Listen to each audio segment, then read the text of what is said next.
Kita ke informasi yang pertama. Pemerintah telah merumuskan kebijakan pemberian insentif tambahan bagi ASN yang pindah ke Ibu Kota Nusantara atau IKN, termasuk salah satunya yaitu cepat naik jabatan. Menteri Dalam Negeri Tito Karnavian mengusulkan kebijakan ini karena ASN yang bersedia bertugas ke IKN dianggap sebagai petarung. Ini menjadi momentum penilaian bagi mereka. Menteri PAN-RB Abdullah Azwar Anas juga memberikan pendapat yang senada, yaitu menyatakan bahwa prioritas kenaikan pangkat juga berlaku bagi ASN yang pindah ke daerah tertinggal, terdepan, terluar atau 3T. Saat ini pemerintah sedang merancang sistem reward dan insentif untuk ASN yang pindah ke IKN. Namun rinciannya belum diumumkan oleh Presiden Joko Widodo. Anas memastikan kepindahan ASN ke IKN akan terlaksana setelah Agustus. Hal ini berdasarkan hasil simulasi sementara, yaitu sekitar 3.216 ASN akan pindah ke IKN.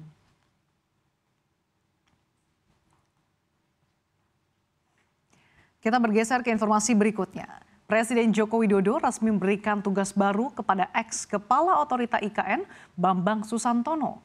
Bambang akan diamanatkan sebagai utusan khusus Presiden untuk kerjasama internasional pembangunan Ibu Kota Nusantara. Koordinator Staf Khusus Presiden Ari Dwi Payana menjelaskan, keputusan khusus Presiden ini memiliki tugas untuk mendorong masuknya investasi asing di IKN hingga membantu pelaksanaan market sounding pembangunan IKN pada pertemuan ekonomi internasional hingga bilateral. Selain itu, Bambang juga akan bertugas melaksanakan tugas lain seperti kerjasama internasional pembangunan IKN yang diberikan oleh Presiden Joko Widodo. Seperti diketahui, Bambang Susantono dan Doni Rahayu mundur dari posisinya sebagai ketua dan wakil ketua otorita IKN beberapa waktu lalu. Sehingga posisi mereka kini digantikan oleh Menteri PUPR Basuki Hadi Mulyono dan Wakil Menteri ATR BPN Raja Juli Antoni sebagai pelaksana tugas ketua dan wakil ketua OIKN.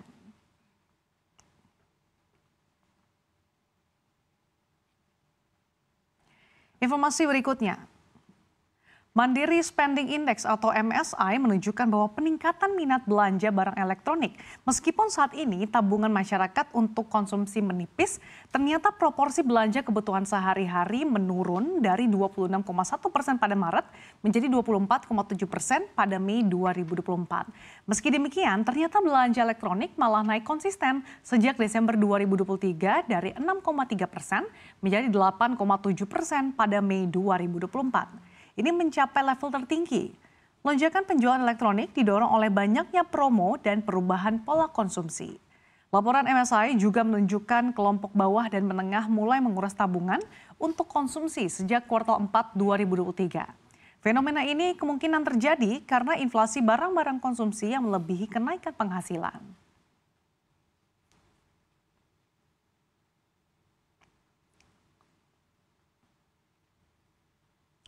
Di informasi yang terakhir, Menko Marves Luhut Binsar Panjaitan menerima gelar Profesor Kehormatan dari Tsinghua University di China.